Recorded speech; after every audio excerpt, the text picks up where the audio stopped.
Hopefully that reset it. I don't know. We'll see. How do you sign up for mentorship? Just DM me. That's probably the best way. You can also click the link in my bio or description wherever you're watching this on.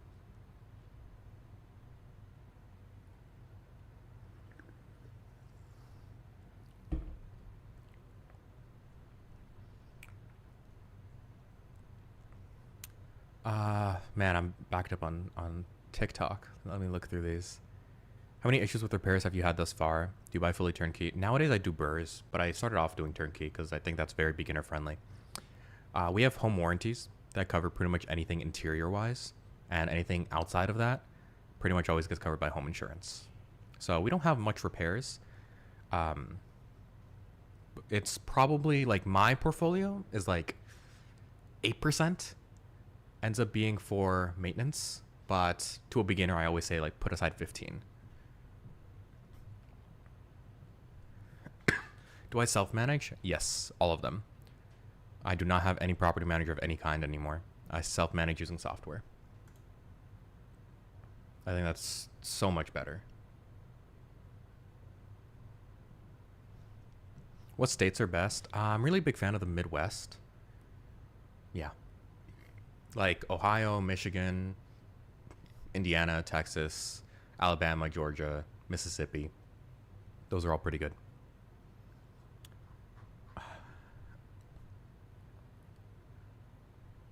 Do you get your properties via seller financing? No, seller financing does not really work, if I'm being honest.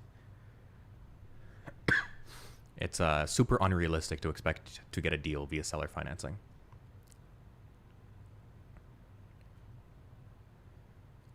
D said, what's your mentorship pricing? We only work with people who have at least 20K. And then our mentorship is between 4 and 6,000, kind of depending on what level of support you need. For example, if you need like only turnkey, then it might be the lower one of 4K. If you need burrs, it'd probably be the higher one of 6K. Kind of just depends on like what you're looking for and what you need. But it's somewhere in that range. The way we work with mentorship is we typically save you 5x, 10x what you spend, right? Kind of like how an accountant works, right? Like if you pay $1, we'll save you 10. For example, I helped a student avoid a $10,000 roofing mistake like 2 weeks ago.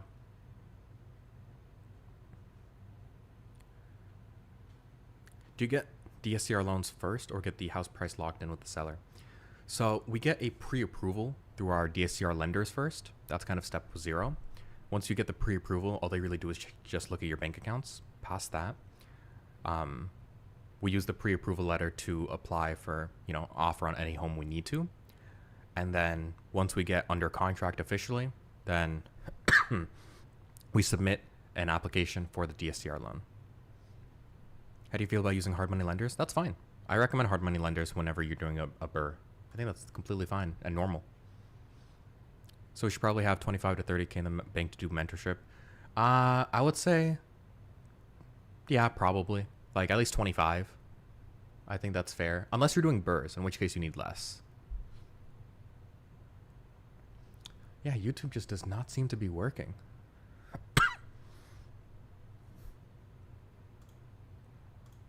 That's so weird. How it just like never works. I don't know why.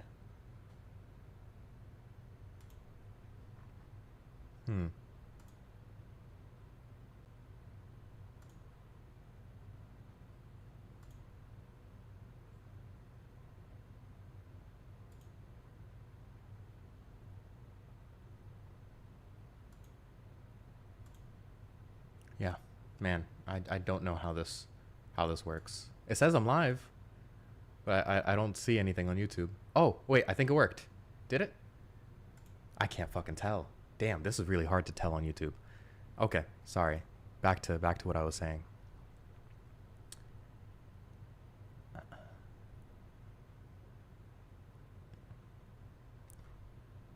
I think it's working.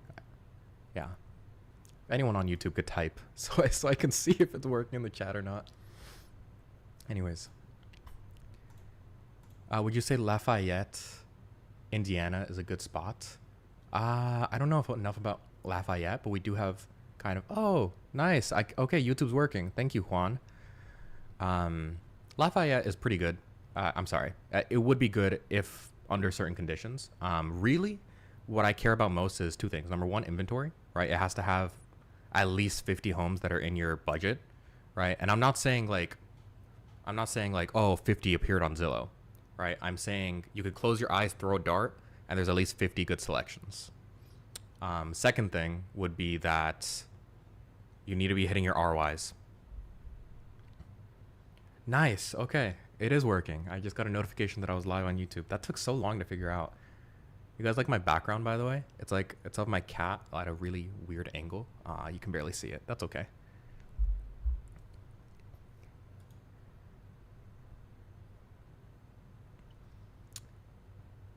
Okay, let's see. Would an FHA loan for a fourplex work and then turn this property into Section 8? Yeah, absolutely. Um, the main thing you need to know with FHA or just super low down payments is that you need to live at the property for at least 1 year in at least one of the units. But yeah, that's perfectly fine. In fact, that's basically what I recommend most beginners do if you do have homes in your budget near your area. Do I have any interest in 2 owner finance deals? Not really. I'm doing burrs nowadays. I'm not going for rent ready. But if you send it, like email it to me, and I'll at least send it to like my students, you know, and see if they're interested. But to be clear, I don't recommend bad deals to them. Like, if I look at it and I'm like, yeah, this is just not that good, I'm not going to even send it to them. So once you see a house you like, then you get a pre-approval, and then you talk to the seller. Not necessarily even finding a house you like. It's just once you find a city that you like, then you get a pre-approval.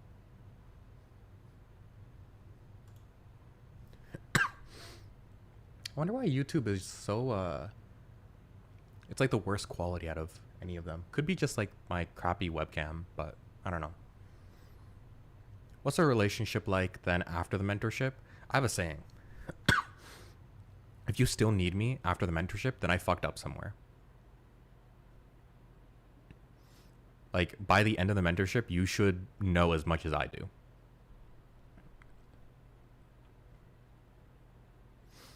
But it's not like I also ditch you. Like, I don't just, like, ghost you, right? You'll have my phone number. You'll stay in the Discord for life. Like, obviously, I'm not going to, like, do deal analysis for you, but, like, a question here and there, I'm fine.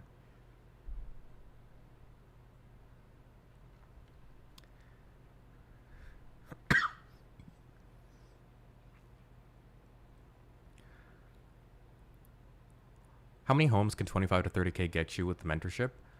Probably one. If I'm being completely transparent, one turnkey or one burr, but you'll have leftover money. So just to be transparent again, a one turnkey deal is usually like 25K on average that you need. One burr is between like 10 to 17. 17 if it's like it went kind of not great. I'd say average is like 14. So that's why I said like one and some change, or if you really like get two, like squeeze 2 good ones out of a burr, then yeah, you could do 2. But yeah, like I'm super transparent about pricing.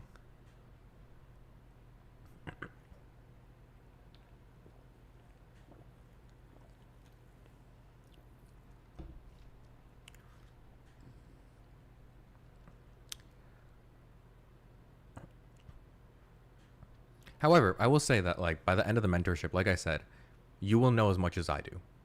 And if you don't, then I kind of failed somewhere.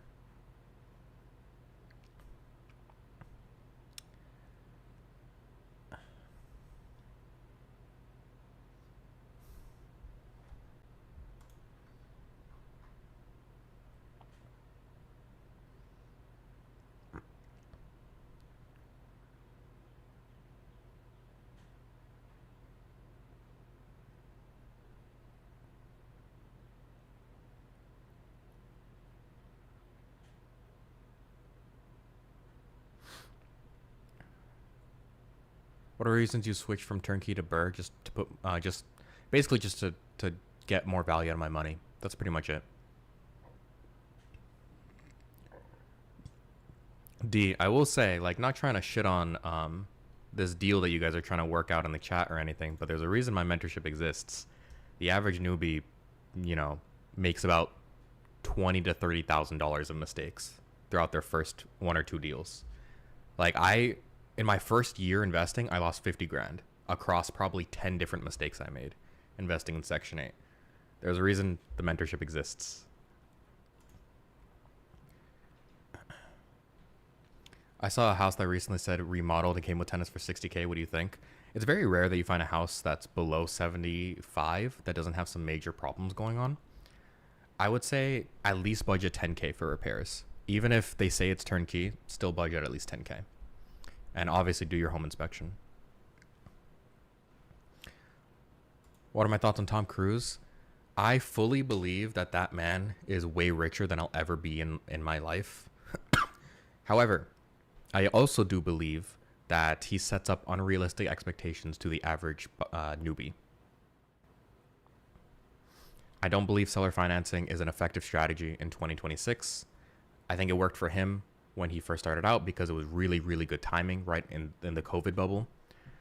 I don't think they work for the average person nowadays, or at least it's not worth their time. Like, it's probably 1 in 5,000 that end up working out. It's much better if you just get a job at McDonald's and save up more money to put 20% down. Like, that's honestly a better use of your time.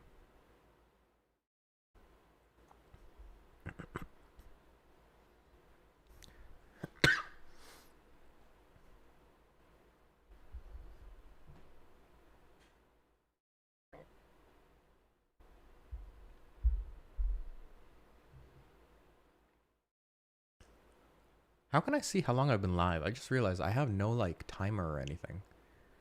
Where do I even check? Oh, I think there's a little timer right there. 25 minutes. Wow, it's already been 25. Okay. What do you mean by pre-approval? It's basically just a generic letter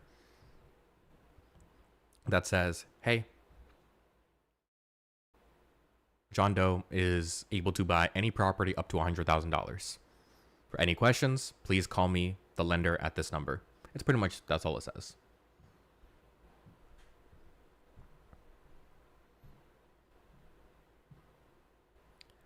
Yeah, if you want to send your deals to me, just email me. I'll type it in the chat. All of my... I look at all emails, all deals via email. I need all info about it because I don't want to have to like be going back and forth with you asking what the cash flow is, et cetera, et cetera. Like, I need all the info. Don't try to gatekeep like the address or anything.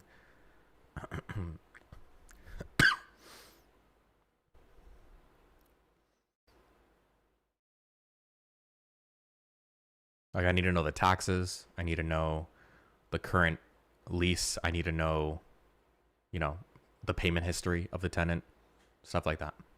I need to know down payment, interest rate, closing costs. Like, you got to give it all.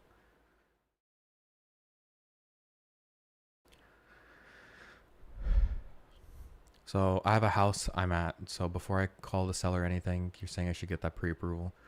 If you're looking for DSCR, then yeah. At least in my opinion, no seller is going to even bother taking you seriously until they see proof of income. So yeah, and proof of income, if you're using a DSCR lender, is this pre-approval letter.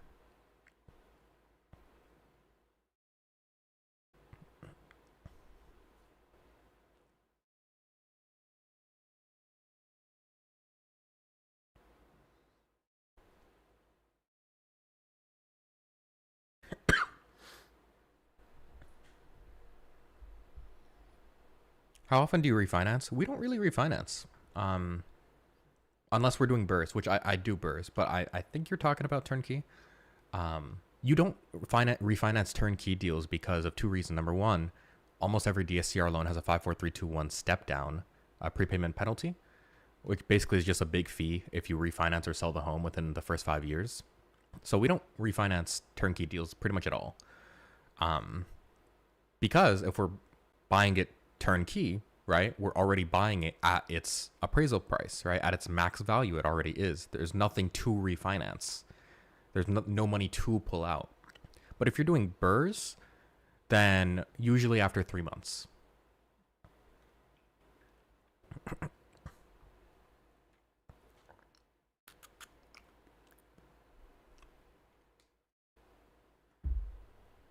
Ooh, this is like sore throat spray, by the way, because I'm still sick somehow.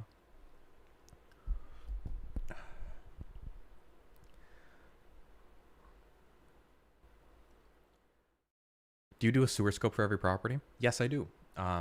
You definitely should. And in fact, my own primary residence here is a good reason why. It's a good, perfect example. I bought it years ago, right? Before I really did sewer scopes on the norm. And 2 months ago, my entire sewer line broke in my front yard. If I had done a sewer scope initially, I would have found the problem years ago.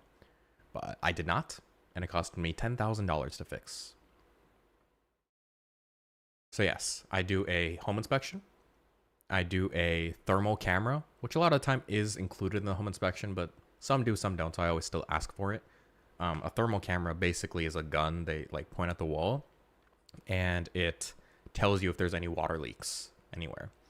And then I do a sewer scope in addition.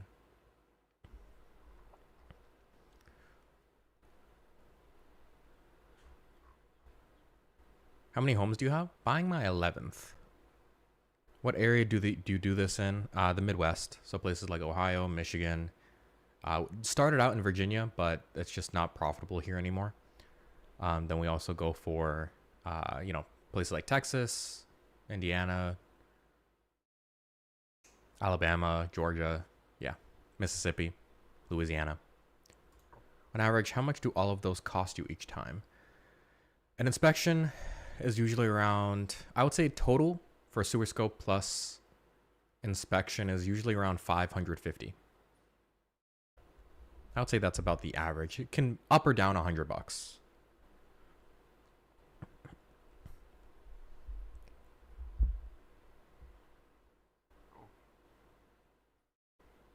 How do you go from one house to another? Save up money. At least starting out, like that's what I recommend. Just there's no like hack to it. There's no shortcut, right? There's no like what Tom Cruise and Section 8 Cream and these other gurus are saying. There's no easy way to just buy a house with no money. Like that doesn't really exist. After all, you're buying a full house. Like you're buying an actual house where a family will live in. Like this isn't like you buying, $10 of Bitcoin. So unfortunately, the main way is simply save up more money. That's it. Turnkey deals, and this answer is P in the chat. Funny name. Turnkey deals cost about 25,000 US. Burrs cost about somewhere between 12 to 17, around there. So that's unfortunately just the costs. Like there's not really any magic tricks to it. I mean, there are some like creative financing strategies out there, but it's so unrealistic for a newbie to do.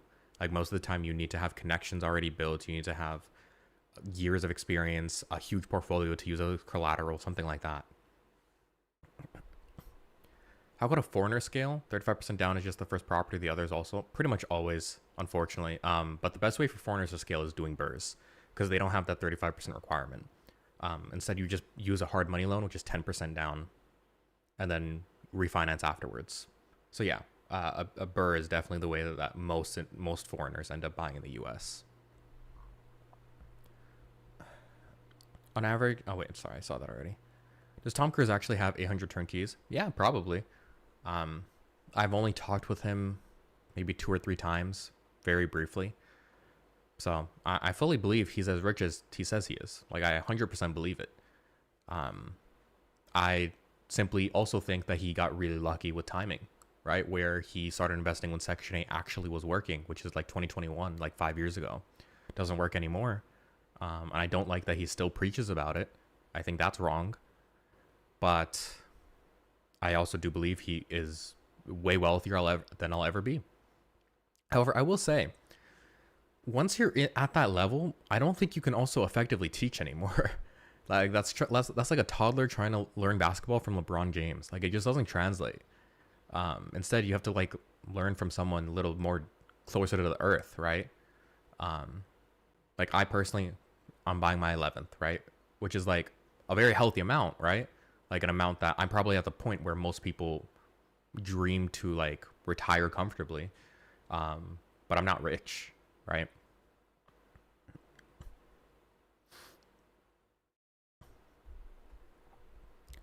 Looks difficult to repair a lot if you live outside the country. It really isn't.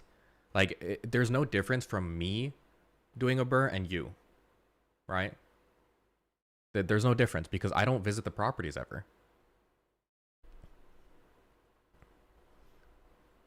You also wouldn't visit the properties. Say you have to put down 18K for a turnkey. What are all the other expenses that could go into that 25?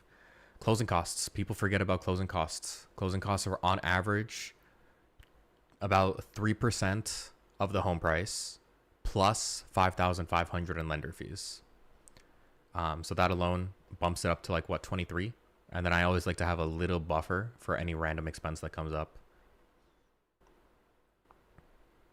Do you have a day job? Kind of. I previously have been doing a day job, but kind of now just doing it only like 15 hours a week, 10 hours a week. So a pretty light amount. Mainly just as like fun money, you know? Because people don't realize being an investor is pretty boring. Like I don't really do much. Like for example, I closed on a house January 22nd, I think. And it just was sitting there for about 2 weeks until the contractor could start. So I've done nothing since January 22nd. It's still being rehabbed, which is normal. This is completely normal. But like, I've done nothing since January 22nd. Like, I'm just moving on to my next house. Like, being an investor is very boring. I spend maybe like an hour or two a week, like answering tenant messages or anything like that, or fixing things, like sending stuff to contractors. Like, other than that, I don't do anything. Like, that's why I run a mentorship, because like, I got nothing else going on. I'm a fairly boring person.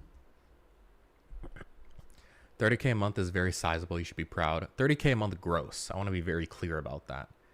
I think a lot of people lie about their income on this niche. 30K a month gross. My net is like 10 to 13, somewhere in there. What's the best state to start in for an out-of-state first-time investor from California? A lot of different answers to that. I don't think there's an exact firm answer. I mean, most of the Midwest would work as long as the city has more than like 50 homes in it. Yeah, that's fine, really. What's the end game with your properties? Probably, I don't think I have an end game. Like, I'm really young. I don't think I need to think about an end game. I'll come across it when it happens. Like, I'm still in the growing phase, in my opinion. Like, I'm still in the scaling phase. Yeah, I don't think that there is a end game in mind. Like, I'm 22. Like, I know I look a lot older because of like my chubby cheeks, but I'm only 22. Like, I don't got anything going on. Yeah, I guess the strategy is the same as like everybody else. When you get so much money to the point where it's stupid, then just sell your whole portfolio for like $100 million. But like, obviously that's like, I don't have to think about an exit plan for decades. Who knows what happens in life? Maybe I need a sizable chunk of money and I sell early. And no one knows. Trying to predict anything, as my girlfriend says, is stupid. Nobody can predict the future. How does Tom Cruise scale up so fast? I know you said he got lucky timing, but anything else? Well, he also was rich beforehand, before investing in real estate. Like, he ran a wholesaling group. He wholesaled himself personally. He got a lot of money that way, and also he wholesaled. Like, he had a community, like a paid group. He was already like making a ton of cash before investing in Section 8.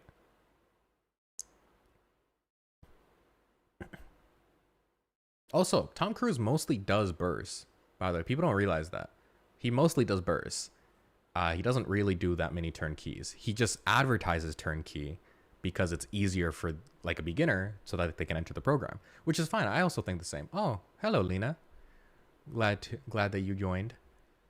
I think you texted me. I have not seen it yet. Ah, man. Stupid pharmacy. That sucks. Man, that's disappointing. I'm at least glad you're watching this.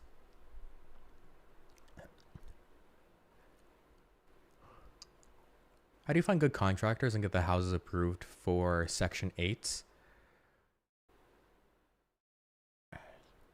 Honestly, just it's a lot easier than people think.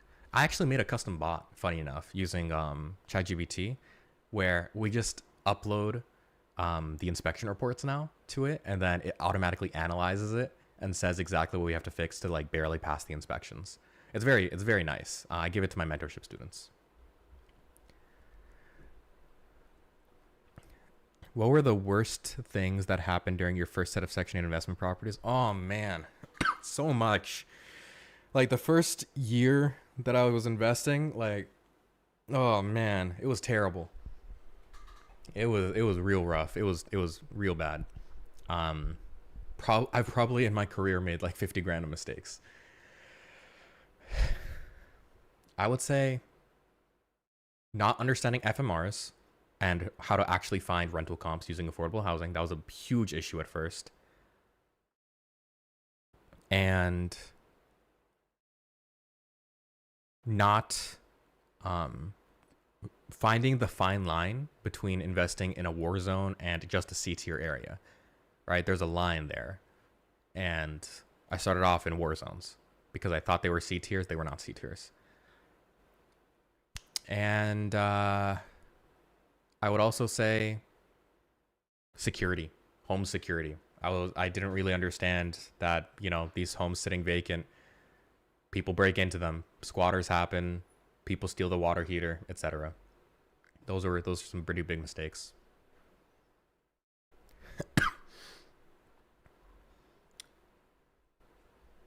What about when Tom Cruise says he has 800 turnkeys? Well, they're turnkey now because he rehabbed them. What do you mean? Turnkey simply means in good condition, rent ready. That's basically what it means. He has 800 turnkeys because he buys them and fixes them. That's what makes them turnkey. Hi, Luna.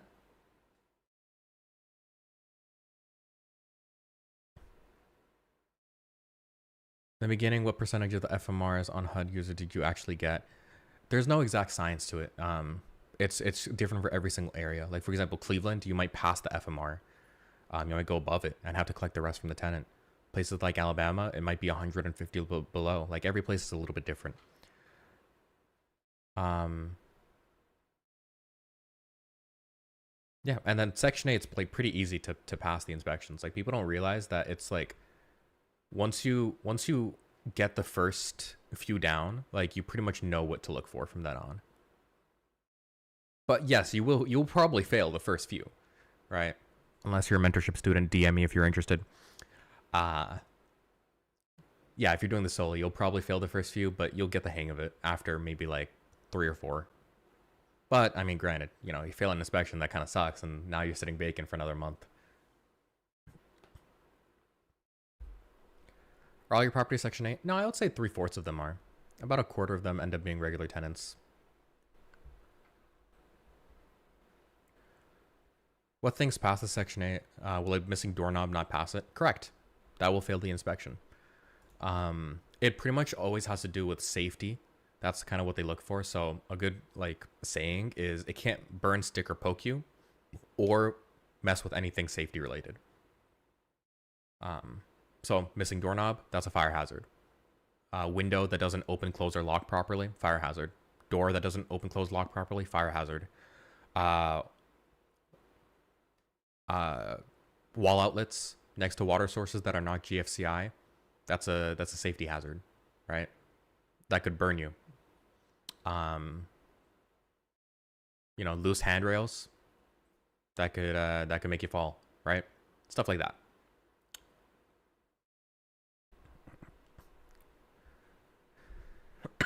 How would you analyze buying a portfolio? Like any other home. It's really the same process. Instead, you just use bigger numbers. So you plug them into your spreadsheets or whatever calculators you use. That's about it. You look at if it's hitting your ROIs, etc. Forget about Tom Cruise. It's all about Jake Kateri. Thank you, Jordan. I appreciate that.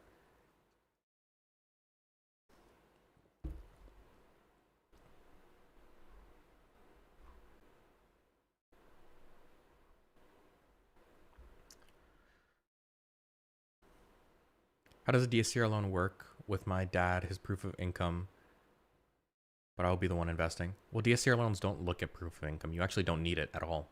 What you need is credit. They're going to ask for two main things. Bank statement, that has to be in your name or your business's name. And they're also going to ask for credit. They're going to check your credit using a hard inquiry. Those are the two main things they're going to do. Past that, they're not going to check your W-2 or pay stubs, anything like that. That's the point of a DSCR loan, actually. I will say, though, they will question where new funds have come from. So if you have, for example, a $30,000 deposit from 2 weeks ago, they're going to ask where that came from, which is fine. Like, you can say, like, it was a gift from my dad, but then you have to, like, prove that, right? You'll probably need his bank statements and stuff. Can you show your dad's credit, but the DSCR loan is mine? He would have to be a co-signer, but yes, you could do that. So he'd have to like co-own the LLC and co-sign on the loan.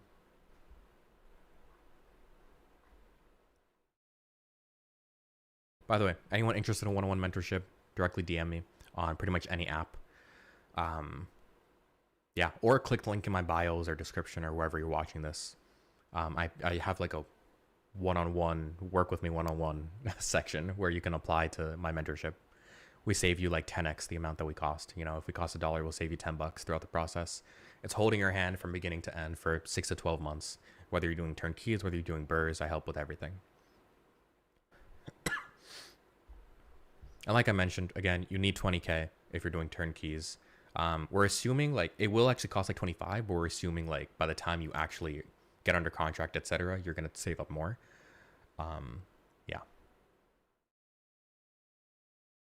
But burrs are less than that, of course, as I mentioned.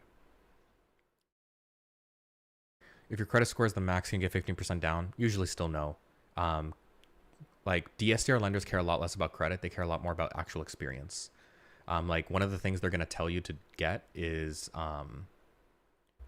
they're going to tell you like, hey, can you please fill out this Excel spreadsheet with all of your previous flip experience, rehab experience, rental experience, etc.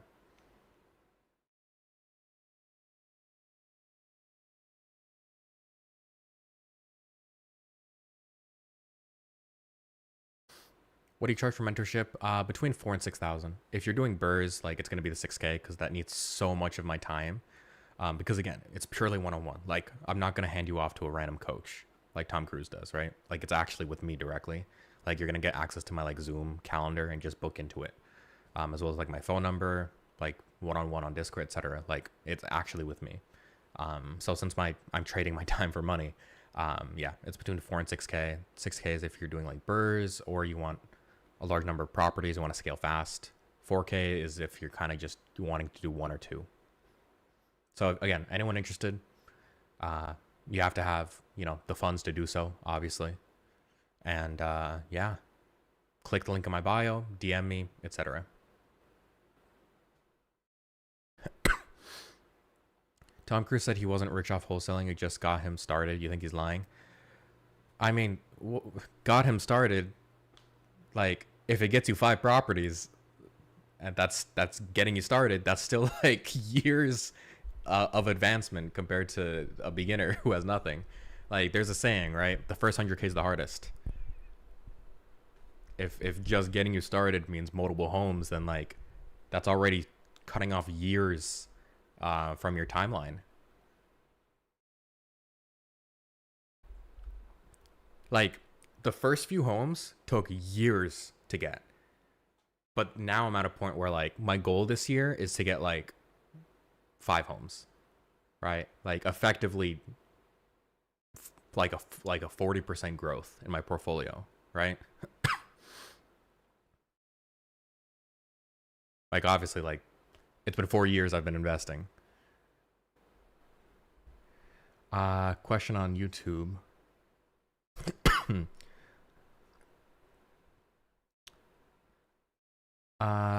Okay.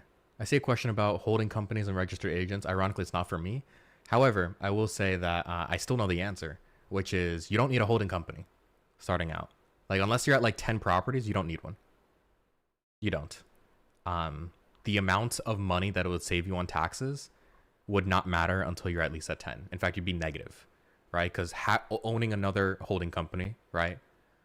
First off, it does nothing to get it taxed as an S corp until you're making like 50K, right, per year, just from the properties, net. Or else, like the cost of owning an S corp, the cost of filing an S corp, it's gonna outweigh any tax benefits. So I hate when people are like, you gotta have a holding company from day one. No, the hell you don't. In fact, it's gonna cost you more money than it'll save you. Like the only benefit is like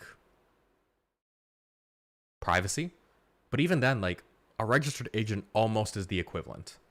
Like the only thing that they'll be able to find from you, if you just have a $50 a year registered agent, is your name.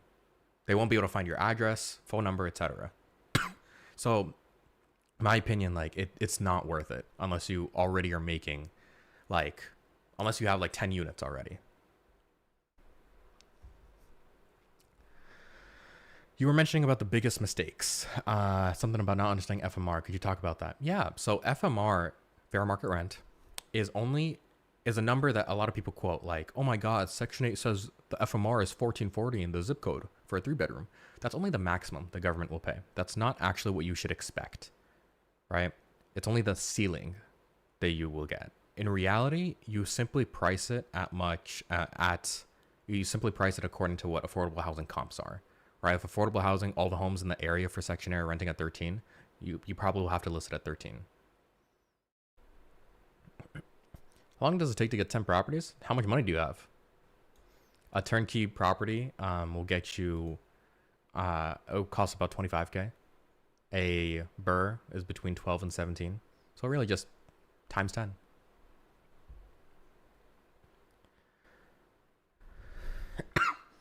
If I buy 2 or 3 properties a month, how long do you think it'll take to scale to 50K a month plus net? 50K a month net? That's like 60 homes. Years. Like 5 years. Minimum. I don't think you realize how much 50K a month net is. That's like the top 0.001% of people. Like 50K a month is like enough money that you could do 99% of anything in life without blinking. Like you could get private jets at 50K a month.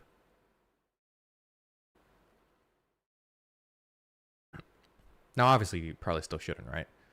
Because a private jet is like 10K to rent, but still. Like just for reference, that's like 5 times as big as I am.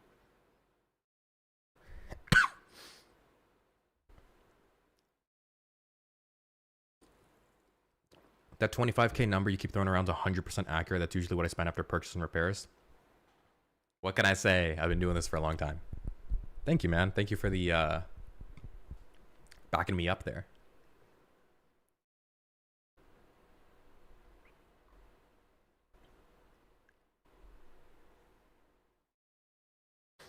Jet fuel's expensive, 50K. I'm saying renting, not owning. Like I think like 10K for like a pretty short, like less than 3-hour flight's pretty normal for renting. To be fair, I've also never been on a private jet, so like I could be totally talking out of my ass here, but like just from what I've seen, it's roughly that price. Like going coast to coast, that's probably going to be a lot more.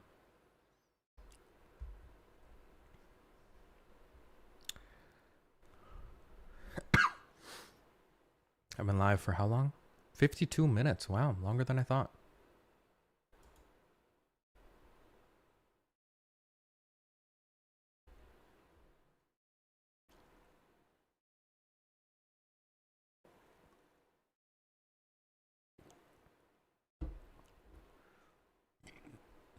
For buying a house to do Section 8 rentals with 25K, what's the value of the home? Probably between 75 and 95, somewhere in there. How much cash do you need to get 50K net monthly? Millions. I'll do the math. Here, assuming all of them are turnkey. Let's see. Let's assume each one nets you on the high end, right? 450, right? That's pretty decent. Like that's probably like, honestly, 400 is probably better. Let's say 400. I don't want to be exaggerative here.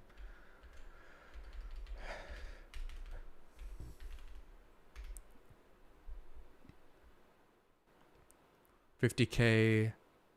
I'm sorry, $50,000 net a month divided by 400. That's 125 homes. Way more than I thought it was. I'm terrible at mental math, clearly. Times $25,000 each. Yep, a little over 3 million. However, if it's BRRRRs, more like a little over 1 million. Yeah. But again, it also snowballs, right? Like that sounds like a lot of money like now, but when you're doing, you know, consistently, you know, it's just an exponential growth, right? That's what I'm trying to say. A lot of people say that you can cash flow 600 a month. Is that realistic? Not at all. Especially after maintenance. No, you're not netting 600 a month. It's more like 350 to 5, and 5 is even then like rare.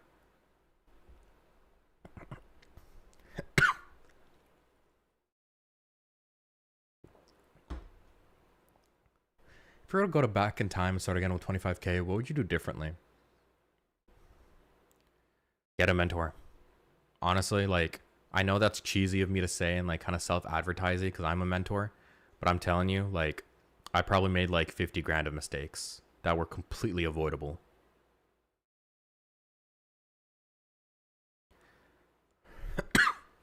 Like, I really did make so many mistakes starting out.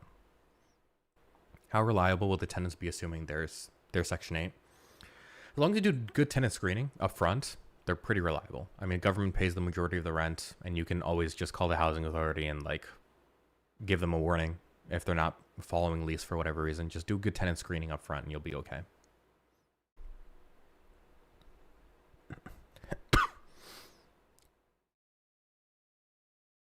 How many homes do I put under an LLC? Depends whatever our insurance is, right? Like if our insurance has a max coverage personal liability of, let's say, 500K per event, per claim, then we put 5 homes, right? Because that's roughly 500K of equity. If it's a million, put 10 homes. But again, this is preference. You should probably talk to an insurance broker or like a lawyer or even a CPA. I'm just a dude.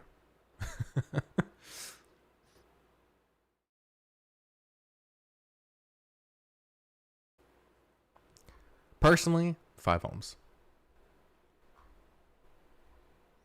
If I have a lot of startup money, do you think I should start doing BRRRRs on Section 8? If you have a lot of startup money, like a stupid amount, I would do 1 turnkey and then do BRRRRs after.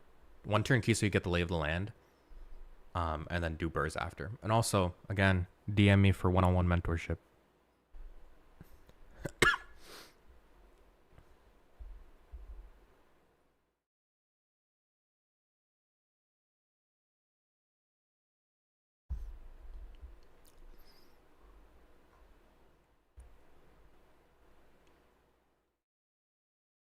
Yeah, Anthony, I would say, like, if you join the mentorship, we'll do 1 turnkey, and then do all BRRRRs after that. Or we'll go straight to BRRRRs. Honestly, like, I'm super comfortable doing BRRRRs. Like, if you're a mentorship student, like, we could do BRRRRs from the beginning. I don't really mind.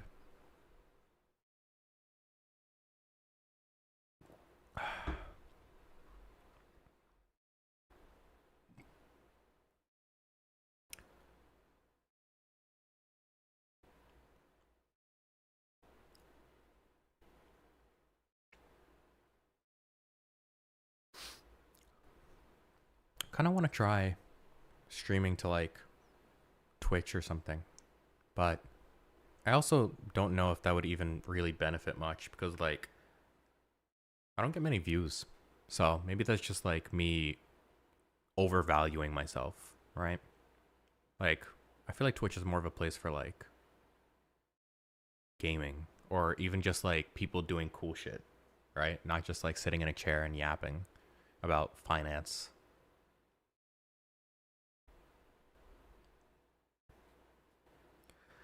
So for burrs, you're not doing it for the cash flow, right? I mean, we don't go for a burr if it's like not gonna cash flow, right? We always like to go for at least a few hundred a month, like maybe 200, 300.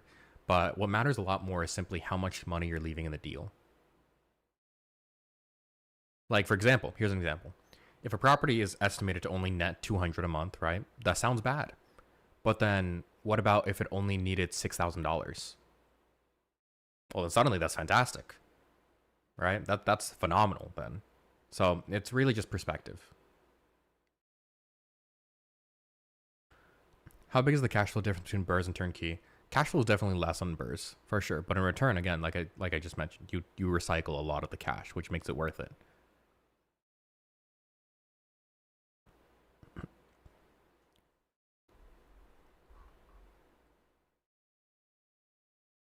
What type of loan do you use for burrs and also DSCR?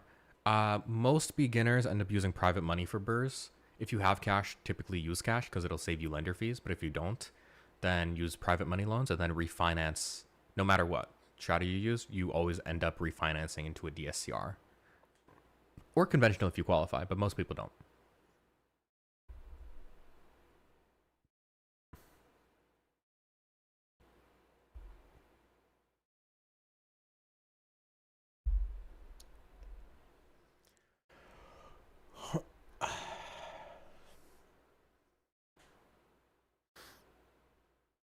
When you say refinance, what's the process like? I get it, but can you elaborate? Yeah, so basically, you finish the rehab, right, fully. Usually, we'll at least get a lease made for a tenant, and then we go back to a lender. Could be the same private money lender. Most of the time, it is. Could be different, right? But either way, a DSCR lender, and say, hey, can you refinance my home? I want a DSCR loan on it. They say, okay, sure. Well, we don't know how much this value's at, right? Like you say you bought it a few months ago, but also you put a lot of money into it already, so we don't really know the value. Let me send an appraiser out there. So they send an appraiser, and yeah, they appraise it, and the goal is to appraise it as high as possible, right? So because then let's say that you bought it for 50, put in 10K of rehab, now you're all in 60K. Let's say the DSCR lender sends an appraiser out there and they go, oh man, this is really nice. I think it's 100K. Well, then you can pull out 80%, right? That's usually what they'll allow you to get, right? 80% LTV. And they'll say, okay, here's 80K to your bank account. 20K remains on the property so that there's 20% equity. And your new mortgage payment is $550 for 30 years. And then you just pay off the original 60, 70K you borrowed from the hard money lender or whoever you borrowed it from. And that's about it. You recycled your cash. Congrats.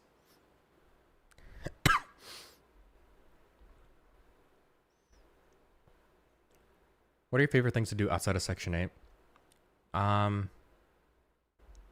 Spend time with my girlfriend. Grow my mentorship business. That's about it. I admittedly don't do too much. Read. I love reading. I'm like kind of a boring person. Like I wish I had better hobbies, but I don't. Like I'm like the worst person to have money because it's like I don't do anything with it. Like people don't realize this. Do you see what's behind me? This is this is the entire thing. There's nothing else. I live in a 500 square foot like basement basically.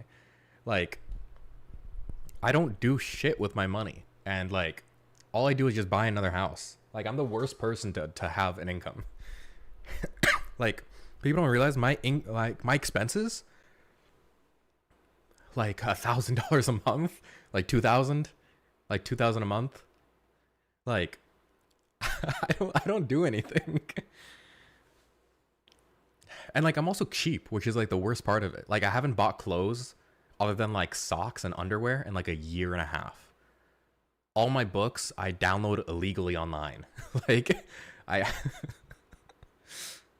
Like I don't do anything.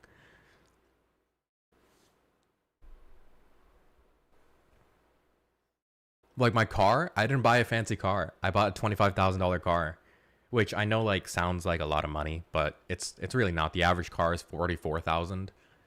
Like I basically got a car half 50% below the average. Like I don't do anything, man.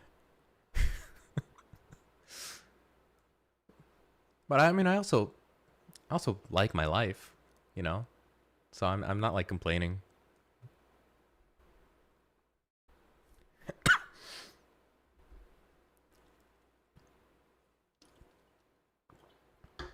Friggin' love this guy. 10 out of 10 human being. Thank you, man. I'm actually not that good of a human being. I'm just very boring. I think I'm at least more ethical. I think that's fair to say. Like I don't false advertise. I don't beat around the bush. I don't try to lure in people with false claims or anything. Like I think like business wise, I'm pretty ethical. And I have to be actually because I'm a licensed realtor. Favorite thing to eat or restaurant? Oh man. I that is one thing I probably do too much. I do eat out almost daily, which is not good by the way because my cholesterol is super high. Um, but I'm a big fan of like going to Costco. I've been thinking about Costco for like a week now. It's really bad. I want to go there and just like get a bunch of food from the food court. Um, ooh, birria tacos, fantastic. Yeah, I think food is probably my one splurge, which is bad because like I'm overweight. But yeah, that's probably I don't even spend like a crazy amount. I spend like maybe 300 a month on dining out, maybe 400 around there.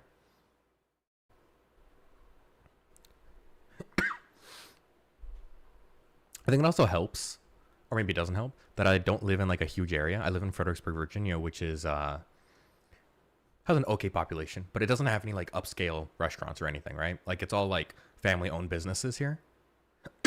So like every dish is like 20 bucks, right? There's no like $200 places around here.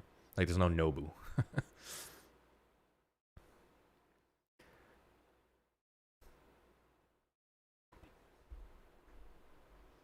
All right, folks, I've been live for a little over an hour. I would continue, but I do have to start recording like a bunch of my TikToks and stuff and shorts. So I'm gonna end it here. Again, I do run a one-on-one mentorship between 4 and 6 thousand. If anyone's interested, please DM me or click the mentorship application link on like description or bio wherever it is on the platform. Um, yeah. So yeah, if you're interested in one mentorship, then go ahead, reach out to me. Yes, I'm in Fredericksburg. Yeah, I live in Fredericksburg, Virginia, which is about an hour south of DC. I bought a house here a few years ago. Been here for maybe like 4 years. Anyways, I'm gonna end it here. And you guys have a nice night and DM me for mentorship.